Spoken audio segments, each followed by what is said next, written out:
తెలుసుకోండయ్యా. నీ దేహమే దేవాలయమని తెలుసుకోండయ్యా. జీవుడే దేవుడని మర్చిపోకయ్యా. మర్చిపోకయ్యా మర్చిపోకయ్యా మర్చిపోకయ్యా మర్చిపోకయ్యా. ఆ పరమాత్ముడు నీవేనని తెలుసుకోవయ్యా. ఆ పరమాత్ముడు నీవేనని తెలుసుకోవయ్యా. దేహమే దేవాలయమని తెలుసుకోండయ్యా. దేవుడే దేవుడని మర్చిపోకయ్యా. నీ దేహమే దేవాలయమని తెలుసుకోండయ్యా. దేవుడే దేవుడని మర్చిపోకయ్యా.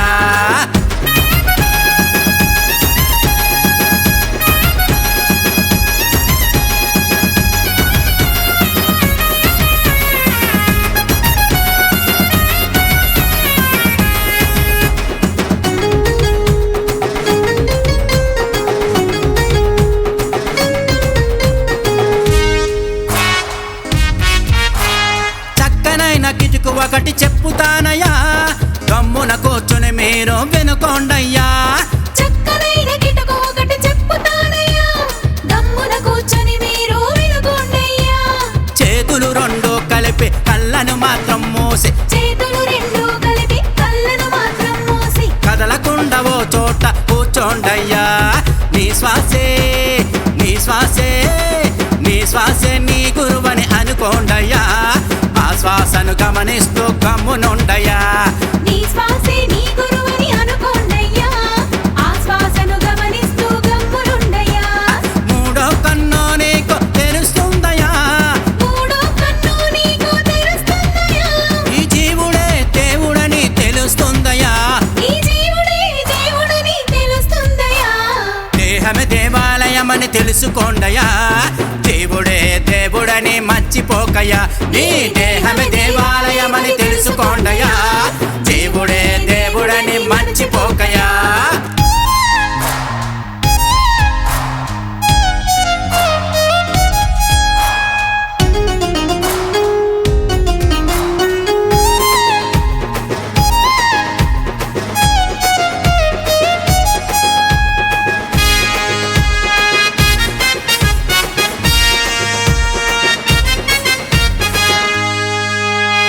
దినదినము ధ్యానాన్ని చేస్తూ ఉంటే అనుదినము ఆనందమే ఉంటున్నట్టే. దినదినము ధ్యానాన్ని చేస్తూ ఉంటే అనుదినము ఆనందమే ఉంటున్నట్టే. చిత్ర విచిత్రాలెన్నో జరుగుతాయి మీకింకా. చిత్ర విచిత్రాలెన్నో జరుగుతాయి మీకింకా. తుర్రుమని పోతాయి రోగాలంట. ఆహారం ఆహారం ఆహారం నియమాలు మార్చుకోండయ్యా. శాకాహారులుగా మారండయ్యా. ఆహార నియమాలను మార్చుకోండయ్యా. శాకాహారులుగా మారండయ్యా. ఆత్మశక్తి నీకు పెరుగుతుందయ్యా. ఆత్మశక్తి నీకు పెరుగుతుందయ్యా. ఆ పరమాత్ముడు నీవేనని తెలుస్తుందయ్యా. ఆ పరమాత్ముడు నీవేనని తెలుస్తుందయ్యా. దేహమే దేవాలయమని తెలుసుకోండయ్యా. దేవుడే దేవుడని మర్చిపోకయ్యా. నీ దేహమే దేవాలయమని తెలుసుకోండయ్యా. జీవుడే దేవుడని మర్చిపోకయ్యా. మర్చిపోకయ్యా మర్చిపోకయ్యా మర్చిపోకయ్యా మర్చిపోకయ్యా. ఆ పరమాత్ముడు నీవేనని తెలుసుకోవయ్యా. ఆ పరమాత్ముడు నీవేనని తెలుసుకోవయ్యా. దేహమే దేవాలయమని తెలుసుకోండయ్యా. దేవుడే దేవుడని మర్చిపోకయ్యా. నీ దేహమే దేవాలయమని తెలుసుకోండయ్యా. దేవుడే దేవుడని మర్చిపోకయ్యా. ధ్యాన భీమకండ శైవక్షేత్ర ధ్యాన మహాయజ్ఞంలో భాగంగా మన పత్రి సార్ మనకి అందించిన దేవాలయాలన్నీ ధ్యానాలయాలుగా మారాలనే కాన్సెప్ట్లో మనము ఈ ధ్యాన భీమకండం కార్యక్రమం చేస్తున్నాము. ధ్యాన ప్రచారానికి మొదలయ్యాము. ఈరోజు 65వ సోమవారము పెనికేరి గ్రామంలో ఉన్నామండి. ఇది అనురాధ నక్షత్రం 1వ పాదము. స్వామివారు ఇష్టకాంత ఈశ్వరుగా ఇక్కడ వెలిసి ఉన్నారు. ఈ గ్రామంలో ధ్యాన ప్రచారం చేయడానికి ఈ గ్రామం అంతా శాకాహార గ్రామంగా మారాలని, ఇక్కడ పబ్లిక్ పర్మిట్ రావాలని, అందరూ ధ్యానులుగా మారాలని సంకల్పం చేసుకుని ఇప్పటి వరకు మనం ధ్యానం చేసి ఉన్నాము. మన పిరమిడ్ మాస్టర్లు అందరూ కూడా ఇప్పుడు ధ్యాన ప్రచారానికి ఇంటింటా ధ్యాన ప్రచారానికి బయలుదేరుతున్నాము. జై హో పత్రిజీ. जय हो बद्री जी।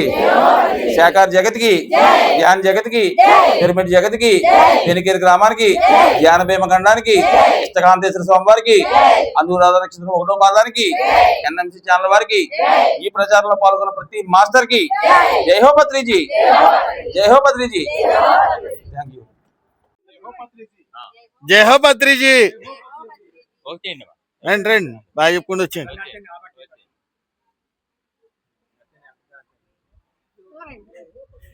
ధ్యాన భీమ ఖండానికి చెప్పండి, ధ్యాన భీమ ఖండానికి జై హో బద్రీజీ, జై హో బద్రీజీ। శాకార్ జగత్ కి, ధ్యాన జగత్ కి, పిరమిడ్ జగత్ కి,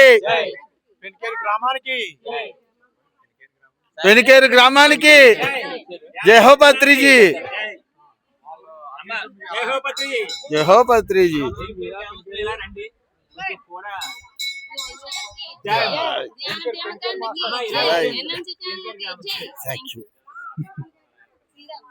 వస్తున్నా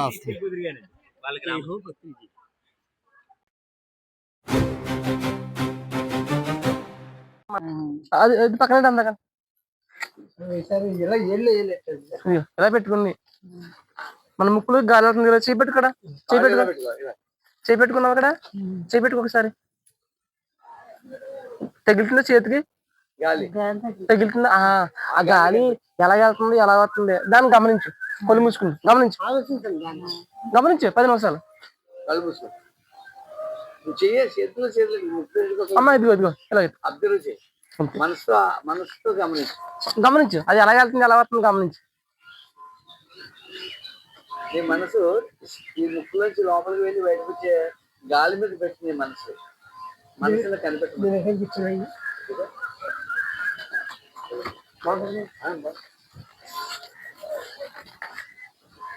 హాయిగా కూర్చొని శ్వాస మీద ఈ కార్యక్రమం ఎంత భాగ్యమో, ఎంత భోగమో, ఎంత వైభోగమో జీవితానికి। చిన్నప్పటి నుంచి ఉన్నది ముక్కులోంచి గాలి, మనం ఎప్పుడు కనిపెట్టలేదు।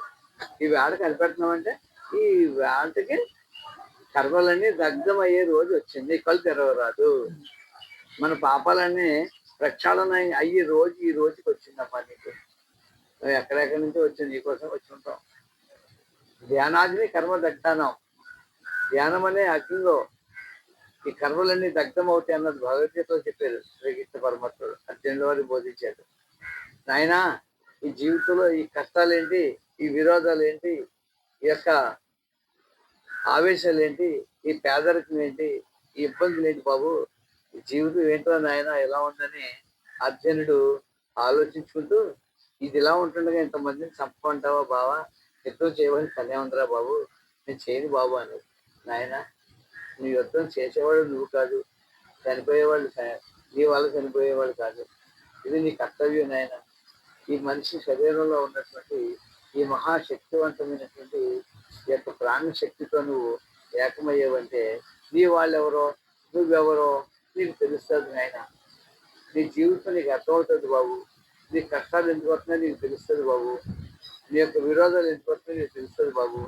దీనికోసం నువ్వు ఇల్లు విడిచి ఎక్కడికి వెళ్ళక్కర్లేదు బాబు, నువ్వు హాయిగా కూర్చున్న చోట కళ్ళు మూసుకుని శ్వాసను గమనిస్తూ కూర్చొని అయినా రోజు రోజుకి రోజు రోజుకి రోజు రోజుకి నీ జీవితంలో ఉన్నటువంటి సమస్యలన్నీ తేలిపోతుంది అయినా, నీ జీవితం హాయిగా ఉంటుంది అయినా అని చెప్పేసి శ్రీకృష్ణ పరమాత్మ అర్జునుల వారికి బోధించేది ఈ యొక్క ధ్యానాన్ని। అదే బోధ నీకు ఎలా అవుతుందంటే నువ్వు ఎన్ని జన్మల పుణ్యఫలం ఉంటో నీకు మాకే తెలియట్లేదు। చక్కగా కూర్చున్నావు, హాయిగా కూర్చున్నావు, ససీమరా కళ్ళు తెరవరాదు, 2 నిమిషాలు శ్వాస మీద ధ్యాస। ఇంత ప్రకృతి ఒడిలో చక్కటి వాతావరణంలో ఎంత ప్రశాంతంగా టైం కేటాయించావో, ఎందుకే వచ్చి కూర్చున్నావేమో, హాయిగా వచ్చి కూర్చున్నావు మహాభాగ్యాన్ని పొందడానికి।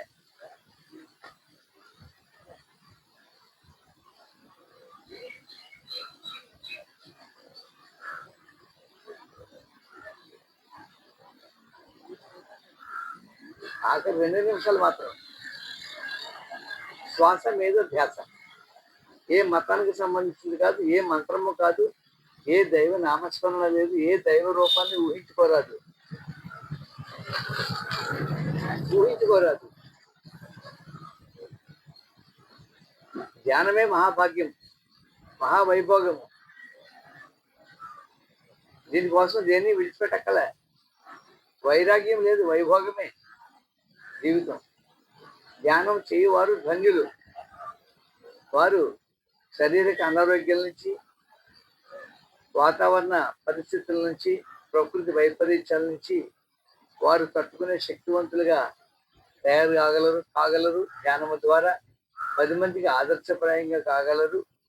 మంచి వాక్కు శుద్ధి, మంచి తేజస్సు, వాచస్సు అంటే మంచి మాటలే వస్తాయి. నువ్వు ఎక్కడ మాట్లాడితే అక్కడ నీ మిత్రులుగా తయారవుతారు. అందరూ చక్కటి నెమ్మది, చక్కటి పొజిషన్ అంతా మనిషికి రావాలంటే మనం ఎవరు బయట నుంచి ఎవరు తెచ్చేవారు, మనమే సంపాదించుకోవాలి. శ్వాస మీద ధ్యాస పెట్టి సమయాన్ని కేటాయించి రోజు నిత్యం కూర్చుంటే చాలు. కూర్చుంటే కుప్పలుగా వస్తుంది ఈ యొక్క మహాభాగ్యం. అక్కడ దేవుడు ఉన్నాడు, ఇక్కడ దేవుడు ఉన్నాడు, ఆ గుళ్ళోకి వెళ్ళాలి, ఈ గుళ్ళోకి వెళ్ళాలి, ఈ యాత్రకి వెళ్ళాలి, తిరిగితే తిప్పలు తప్ప ఏమీ లాభం లేదు నాయన. కూర్చుంటేనే కుప్పలుగా యొక్క మహాశక్తిని మనం తీసుకుంటున్నాం. ఆఖరి 1 నిమిషం మాత్రమే. శ్వాస మీద ధ్యాస.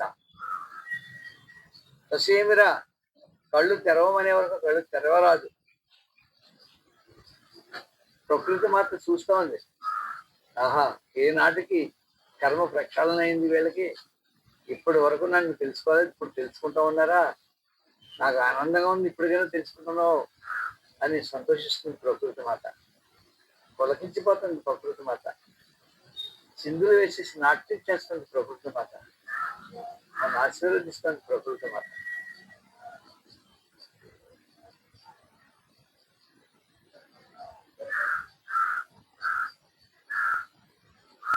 నవ్వుతూ చూసుకో, యాలని కష్టాలని పోయింది. అన్ని వైభోగమే. అమ్మా 2 నిమిషాలు కూర వండుకోవడానికి లేట్ అయిపోతుందని నేను కంగారు పడకు.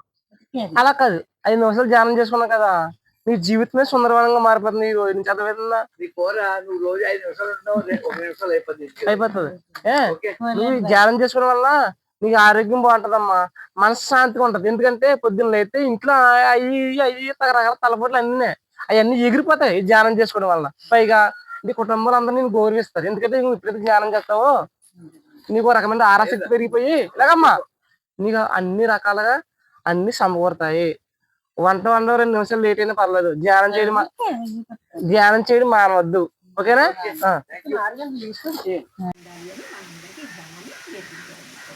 ఆ ధ్యానాన్ని రోజు పెనికేరు గ్రామంలో అందరికీ ప్రతి ఇంటి తలుపు కట్టి ప్రతి ఒక్కరికి నేర్పించాలి అని చెప్పి మేము వచ్చాము. మేము కూడా 20 సంవత్సరాల క్రితం 20 సంవత్సరాల క్రితం ఇలా ఇంట్లో కూర్చుంటే అది వచ్చి ధ్యానం తీసుకున్నా ఆరోగ్యంగా ఉంటాయి, మంచి మనశ్శాంతిగా ఉంటుంది, ప్రశాంతంగా ఉంటాయి అన్నారు. అందరికీ కావాలి కదా ఆరోగ్యం, ప్రశాంతత కావాలి కదా, అయితే బాగుంది కదా అని చెప్పి చేయడం మొదలుపెట్టారు. మరి ఈ 20 సంవత్సరాల నుంచి ఒక్క అనారోగ్యం కూడా లేకుండా ఇంత ఆరోగ్యంగా తిరుగుతున్నాం. ప్రతి సోమవారం కూడా ఒక గ్రామం వెళ్ళి ఆ గ్రామంలో అది ఎవరో చెప్తే మా వరకు వచ్చింది కదా, నేను ఎంతో అనిపించి ఎంతో ఆనందంగా ఉన్నాను కదా, బాధ్యత కదా. ప్రతి సోమవారం కూడా ఇట్లా ఒక గ్రామం ఎంతమంది వచ్చాము అంటే ఏం చెప్తాను. మరి హాయిగా పెట్టుకోండి, కళ్ళు 2 మూసుకోండి. మీకేం భయం లేదు, నేను ఎక్కడికి వెళ్ళను. కళ్ళు 2 మూసుకోండి.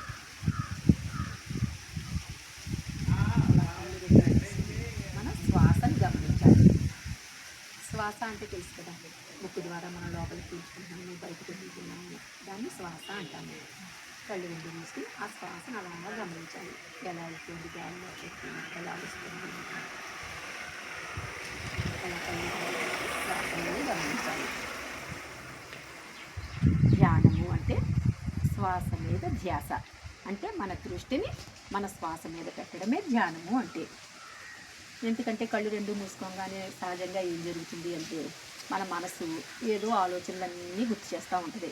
అయ్యో లోపల పొయ్యి కట్టేనా, తలుపు సరిగ్గా వేసేనా, పిల్లలు ఏం చేస్తున్నారు, అలా అన్నీ కళ్ళు 2 మూసుకోగానే మనసు ఆలోచనలు ఏవో చెప్తూ ఉంటుంది. అలా ఆలోచిస్తూ కూర్చోకుండా ఉండడం కోసం కళ్ళు 2 మూసుకుని శ్వాసను గమనించాలి. అలా శ్వాసను గమనిస్తున్నామంటే ఏ ఆలోచన రాదు.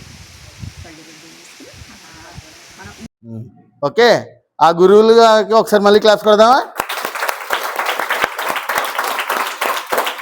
మనకి జీవితంలో ఎన్నో పాఠాలు నేర్పిన వాళ్ళు అనమాట వారంతా. ఓకేనా? నెక్స్ట్, మనం అసలు భూమి మీదకి వచ్చాము అంటే ఎవరి వల్ల వచ్చాం? గురువుల వల్ల వచ్చామా? దేవుడి వల్ల?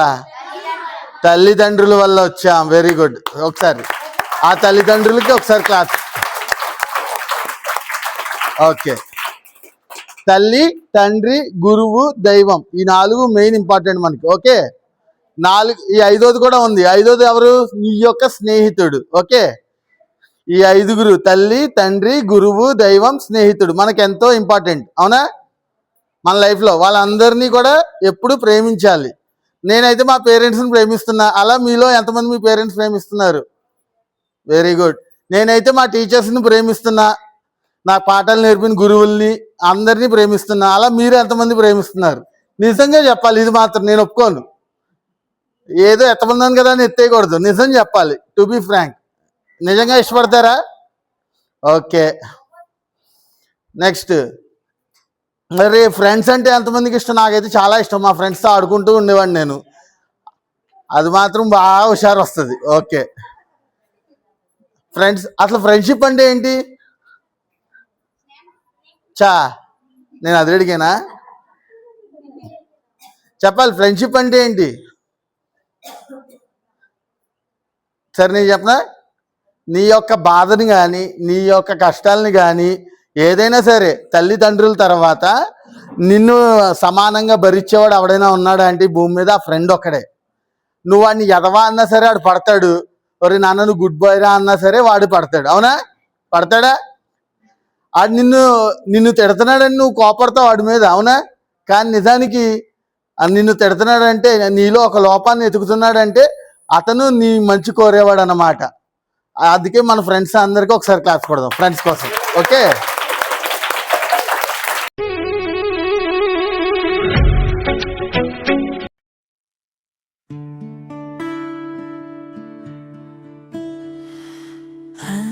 अन्नदाता सुखी भव,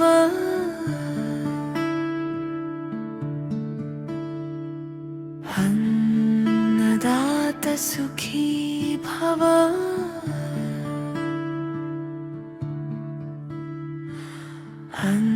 अन्नदाता सुखी भव,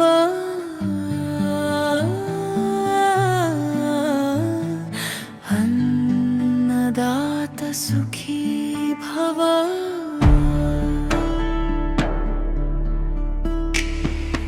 अन्नदाता सुखी भव,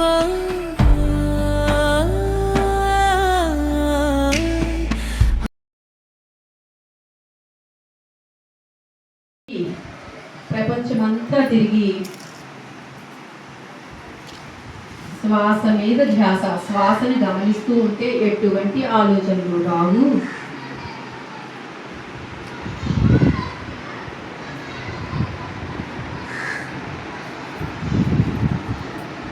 శ్వాసనే గమనిస్తూ కూర్చోవాలి. శ్వాసను గమనించడము అంటే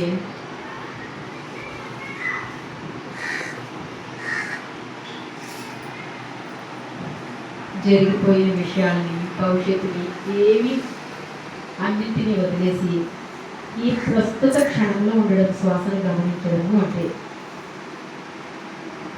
శ్వాసను గమనిస్తూ ఉంటే ఎటువంటి ఆలోచనలు రావు. ఏదైనా ఆలోచన వచ్చింది అంటే అర్థం మనం శ్వాసను గమనించడం మర్చిపోయాము అని. ఏమీ పర్వాలేదు, మళ్ళా మన దృష్టిని శ్వాస దగ్గరకు తీసుకువద్దాం. శ్వాసనే గమనిద్దాం.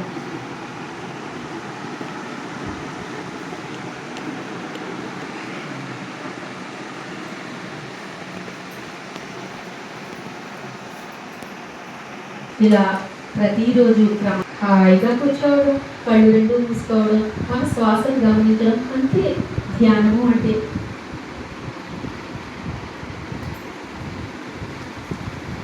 ఇలా ప్రతిరోజు ఎవరికైనా కాళ్ళు నొప్పిగా అనిపిస్తే, నడుము నొప్పిగా అనిపించినా కాస్త కదిలి కూర్చోవచ్చు. ఎక్కడ బ్రీతింగ్